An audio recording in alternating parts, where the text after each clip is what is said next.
नमस्ते, अभिवादन आपका इनोसेंट इन्वेस्टर के इस नए वीडियो में आपके लिए डिस्क्लेमर। बाजार की बात करेंगे। बाजार में आज जो क्रैश आया, ये क्रैश क्यों बड़ा है और ये जो टेक्निकल लेवल्स पे एक बड़ा ब्रेकडाउन हमको आज देखने को मिल रहा है। बाजार अपने 14,750 के बड़े सपोर्ट को तोड़कर आज जो क्लोजिंग दे रही है, अभी बाजार 14,705 के आसपास ट्रेड कर रही है। 14,720 के आसपास की क्लोजिंग मिल सकती है, बेटर चांसेस वही हैं, लेकिन किसी भी कीमत पर बाजार आज 14,750 के ऊपर की क्लोजिंग नहीं देगी और ये एक टेक्निकल लेवल पे बहुत बुरी क्लोजिंग है।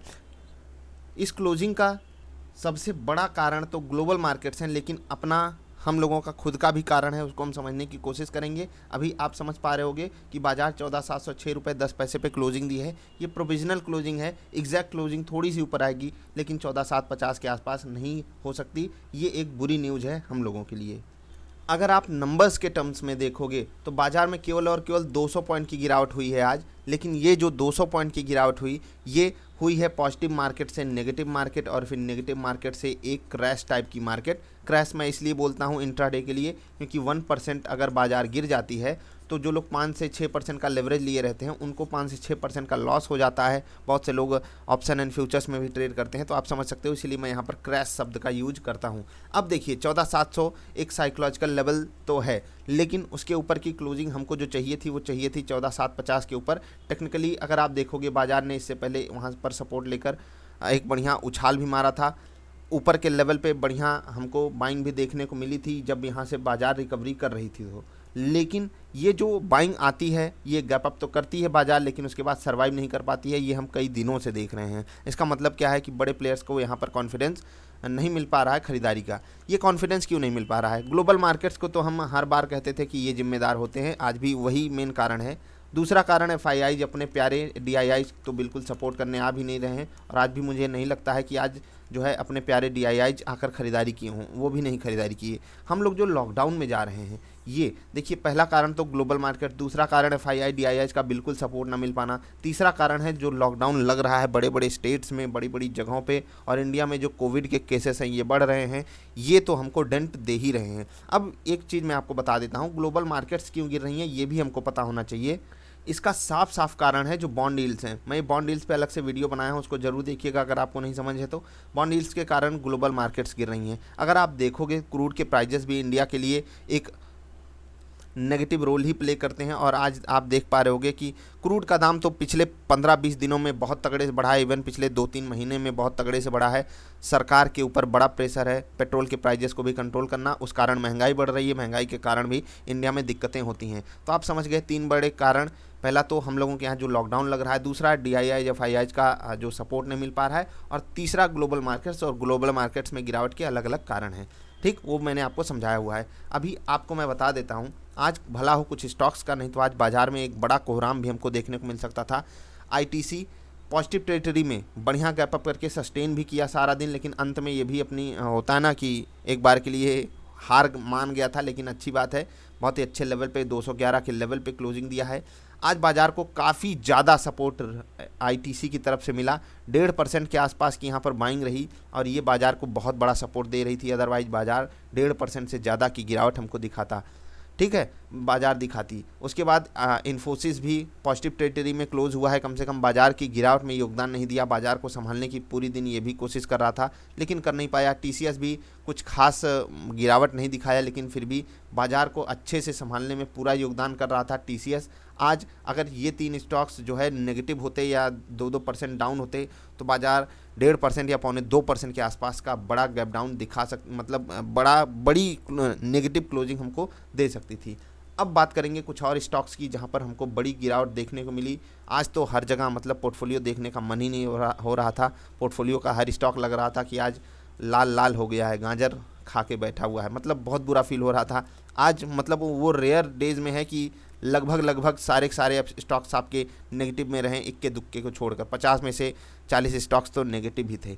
चलिए आगे बढ़ते हैं, आपको कुछ स्टॉक्स बताते हैं। ओएनजीसी यहाँ पर एक बड़ा ट्रैक्शन बना हुआ था बाइंग का, उसके बाद अब यहाँ पर हाइप खत्म हो रही है। 115 से स्टॉक 109 पे आ चुका है। बड़ी गिरावट अभी भी थोड़ी सी इसमें संभव है, तो आपको यही स्टॉक हो सकता है 105 104 के लेवल पे भी रेट दिखा दे। एसबीआई में आज ऊपर के लेवल से एक बड़ा प्रेशर रहा, 366 के आसपास की क्लोजिंग दिया है। आपको मैंने पहले भी बोला था कि यहाँ पर जो बाइंग आ रही है वो गलत ही हो सकती है, हाथ ना लगाने को बोला था, तो आप लोग भी थोड़ा सा अलर्ट मूड में ही रहा कीजिए। खैर स्टॉक्स में तो लगभग हर जगह पूरी बाजार में गिरावट है, तो एसबीआई कौन सी खेत की मूली है, तो गिरावट तो यहाँ पर भी होगी। अब यहाँ पर जो बड़ा सपोर्ट हमारे लिए बनकर आ रहा है वो मैंने आपको पहले भी समझाया है, 350 का लेवल और फिर 325, ये दो लेवल्स हैं जहाँ पर आराम से जो है अपना स्टेट बैंक ऑफ इंडिया गिरावट दिखा सकता है। बीपीसीएल ये तो शुरुआत से ही गिरावट दिखा रहा था आज, और मार्केट की गिरावट में अच्छे से पार्टिसिपेट किया, 431 पे क्लोजिंग दिया है। इनका फ्यूचर्स भी मतलब नेगेटिव टेरिटरी में ही बड़ा ट्रेड कर रहा है, वहाँ पर भी एक बड़ा डिस्काउंट चल रहा है फ्यूचर्स एंड कैश मार्केट के जो स्पॉट प्राइस है उसमें।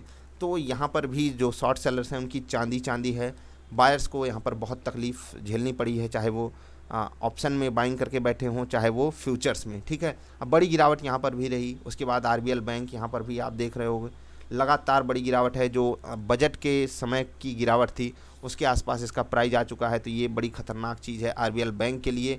तो देखो बैंकिंग में कुछ स्टॉक्स तो ज़्यादा गिर चुके हैं, जिनमें से एक है RBL bank, state bank of India, या ढेर सारे पीएसयूज़ में आप देख सकते हैं बैंक ऑफ बड़ौदा हो गया, इंडियन बैंक हो गया, पीएनबी हो गया, यहाँ सब बड़ी गिरावट आ रही है। आप जाकर स्टॉक्स को चेक करोगे तो आईसीआईसीआई प्रू लाइफ लगातार 4 दिन से बड़ी गिरावट है। ये स्टॉक अपने कुछ क्रूशियल सपोर्ट के आसपास खड़ा है, बहुत पुराने लेवल पर जाकर ये इस वक्त ट्रेड कर रहा है। अगर आपको मैं दिखाना चाहूँ, इस पर बहुत ज़्यादा वीडियो रिक्वेस्ट आ रही है, अगर आप देखोगे तो ये जून जुलाई के प्राइस के आसपास जाकर ट्रेड कर रहा है, जो कि बड़ा खतरनाक नंबर है। आपको मैं यही चीज़ समझाता रहता हूँ कि मार्केट में हर जगह रिस्क इन्वॉल्व है। अगर आप ट्रेडिंग कर रहे हो, इन्वेस्टमेंट के लिए नो डाउट कि हर लेवल अच्छा होता है अगर आपके पास बहुत बड़ा टाइम फ्रेम है। अगर आपका छोटा टाइम फ्रेम है तो आपको सही लेवल आइडेंटिफाई करके ही बाइंग करनी चाहिए और प्रॉफिट बुकिंग भी करते रहना चाहिए। टाटा मोटर्स में भी आज काफ़ी दिन बाद एक बड़ी गिरावट हमको देखने को मिली है, और ये जो बड़ी गिरावट है 15 रुपये की बड़ी गिरावट, 5% के आसपास की जो बड़ी गिरावट हमको देखने को मिली है, ये खतरनाक इसलिए क्योंकि बाज़ार में टाटा मोटर्स पहली बार सपोर्ट टेस्ट किया, ऊपर तो गया, बढ़िया हाइज भी मारा, लेकिन ऊपर एक नेगेटिव कैंडल बनाया है, और इस नेगेटिव कैंडल का असर हमको यहाँ पर देखने को मिल सकता है कि ये सपोर्ट फिर से एक बड़ा कमज़ोर सपोर्ट के तौर पे यहाँ पर उभरेगा। और अगर इस बार जैसे कि हर कोई 300 का लेवल हमेशा आपको बताता है, यहाँ पर अगर ये अपने 302 303 के लेवल को नहीं बचा पाया और यहीं से रिवर्सल नहीं दिया, बाज़ार में कोई रिकवरी नहीं मिलती है, तो यहाँ पर भी एक बड़ा ब्रेकडाउन हमको देखने को मिल सकता है।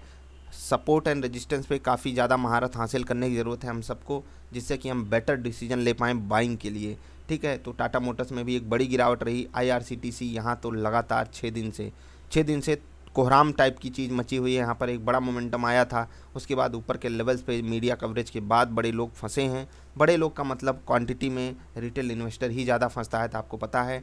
अब सब मना रहे होंगे कि 2000 का रेट आ जाए, निकल जाए, सबको 2000 के ऊपर ब्रेकआउट दिखाई दे रहा था, अब 2000 का लेवल आएगा सब निकल जाएंगे। अच्छा खासा लेवल आया है, अब बाइंग का 1800 1700 ये लेवल जब आएगा तब रिटेल इन्वेस्टर खरीदेगा नहीं, 2000 के ऊपर ब्रेकआउट ढूंढता है। अशोक लेलैंड में भी एक बड़ी गिरावट हमको देखने को मिली, और यहाँ पर आपको मैंने दूसरे चैनल पे एक वीडियो भी डाली हुई है अशोक लेलैंड पे, काफ़ी स्टॉक्स उसमें सुझाए हैं, तो उनको ज़रूर देखिएगा।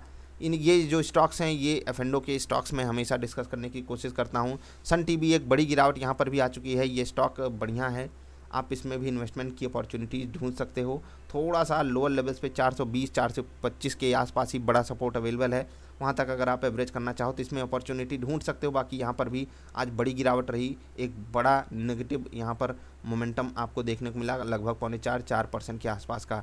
टाटा केमिकल्स और टाटा पावर, ये दो स्टॉक्स एक बड़ा ट्रेंड रिवर्सल का संकेत दे रहे हैं। टाटा केमिकल 730 के लेवल पे एक बहुत बड़ा सपोर्ट अवेलेबल है, अगर उसको तोड़ता है तो यहाँ पर एक बहुत बड़ी गिरावट हमको देखने को मिल सकती है। खैर यहाँ पर जिस तरीके का ट्रैक्शन बन रहा है, जिस तरीके का पॉजिटिव मोमेंटम है, जिस तरीके की सारी चीज़ें बनकर आ रही हैं, डेवलपमेंट्स हुए हैं, उस हिसाब से लगता नहीं फंडामेंटली इस स्टॉक को इतनी बड़ी गिरावट दिखानी चाहिए। बाकी टेक्निकल लेवल्स पे ये कमज़ोर हो जाएगा अगर ये एक बड़े लेवल को तोड़ने, जहाँ पर आप देख सकते हो ये अगर ये लेवल तोड़ देता है तो आपको इस लेवल पे बहुत ध्यान रखना है, स्टॉप लॉसेस को यहाँ पर मेंटेन करिएगा अगर आपके पास पोजीशन है। टाटा पावर में भी बिल्कुल सेम चीज़ है, ये भी अपने इवन ये बड़े लेवल को अपने तोड़ भी चुका है, 103 104 के लेवल को। अब देखते हैं इसमें कहाँ तक गिरावट आती है। ध्यान इन स्टॉक्स पे ये रखना है कि ये स्टॉक्स जो हैं वो फंडामेंटली कुछ चीज़ों से बैक्ड हैं। बैक्ड का मतलब पीछे इनके बड़ा सपोर्ट अवेलेबल है कि ये हो जाएगा वो हो जाएगा, तो इस कारण यहाँ पर कहीं से भी रिवर्सल आ सकता है। तो आप एक छोटे टाइम फ्रेम, एक बड़े टाइम फ्रेम की कैंडल पे जैसे ही बाइंग अपॉर्चुनिटी पाइए आपको बाइंग इनिशिएट ही करना चाहिए, ठीक है, इस पर ध्यान रखिएगा।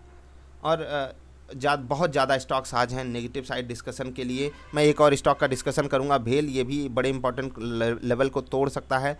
तो बहुत सारे लोग यहाँ पर बहुत हवाई बातें कर रहे थे, 2021 का राजा बता रहे थे। भाई हमने इससे बेहतरीन राजा आपको बताया हुआ था 26 जनवरी के पोर्टफोलियो वाले स्टॉक में। तो जो भी लोग बताते हैं कि 2021 का चमत्कारी स्टॉक होगा, तो जाकर देखिए, हम आपको कई सारे चमत्कारी स्टॉक्स बताए थे 2021 में, कैसा मोमेंटम आया है आपको सब कुछ पता है वहाँ पर। आज यहाँ पर भी लोग काफ़ी अब क्या कहें, यहाँ पर बहुत ज़्यादा लोगों की रिक्वेस्ट आ रही है वीडियो वीडियो वीडियो। और आप देख सकते हो कि क्यों रिक्वेस्ट आ रही है, क्योंकि बड़ी गिरावट यहाँ पर आपको देखने को मिल रही है। बड़ी गिरावट अगर आपको कहना चाहूँ क्लोज टू 7% के आसपास की है। सोच लीजिए तबाही कितनी भयंकर है।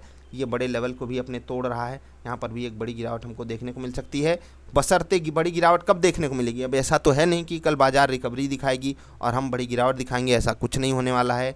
ढेर सारे स्टॉक्स में ये चीज़, ये लेवल्स ऐसे टाइप के बनकर आ रहे हैं जहाँ पर टेक्निकल लेवल्स पे एक ब्रेकडाउन होता हुआ दिखाई दे सकता है। और ये टेक्निकल लेवल्स पे ब्रेकडाउन तभी होगा जब बाजार आगे भी गिरावट दिखाएगी, अदरवाइज रिवर्सल पॉसिबल हो जाता है। आपको ढूंढना है बेटर अपॉर्चुनिटी कहाँ अवेलेबल है और वहीं पर आपको बाइंग इनिशिएट करनी है। दूसरे चैनल पे एक मिनी पोर्टफोलियो टाइप का स्टॉक, कुछ स्टॉक्स की लिस्ट भी बताई हुई है। अच्छे स्टॉक्स हैं, आपको कोई दिमाग लगाने की ज़रूरत नहीं है। आप ऐसे ही अपने पोर्टफोलियो में भी अच्छे स्टॉक्स अच्छे समय पे ऐड करते रहिएगा। हम मिलेंगे फिर से। मैंने आपको कारण समझा दिया बाजार में गिरावट क्यों आई। ये गिरावट कंटिन्यू करेगी या नहीं प्योरली डिपेंड करेगा ग्लोबल मार्केट्स पे। हम ग्लोबली कनेक्टेड मार्केट हैं तो हमको पता है उसी पे रिएक्शन देना होता है। आपको अपने रिस्क रिवार्ड रेशियो को फेवरेबल बनाना होगा अपने लिए, अदरवाइज आप प्रॉफिट में नहीं रह पाओगे। आप बात को समझोगे। हम मिलेंगे फिर से इंट्राडे वाली वीडियोज़ में। अभी के लिए नमस्कार।